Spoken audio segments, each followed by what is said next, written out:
Hi mga kaswak! Today is not just another food plus travel day, it's our wedding anniversary. And what better way to celebrate than with something magical, something different?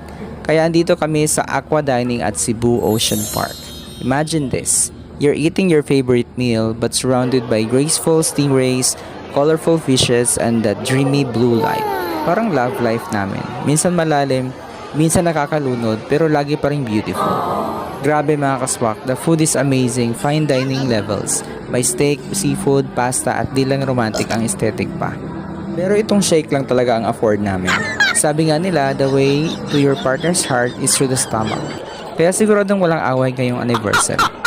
Dining here feels surreal, parang nasa ibang mundo. At habang pinapanood namin itong mga isda, naisip ko lang, love is like the ocean. Minsan calm, minsan may alon, pero kapag sineryoso mo, it's worth diving into. Cheers to love, to food, and to adventures that are as deep as this aquarium. To more travels, more tawa, at syempre more hugot moments na swak sa puso. Mga kaswak, kung naghahanap kayo ng unique date spot sa Cebu, this is it. Don't forget to like, follow, and subscribe para sa mga food trip at love trip na swak sa inyong puso. Follow for more.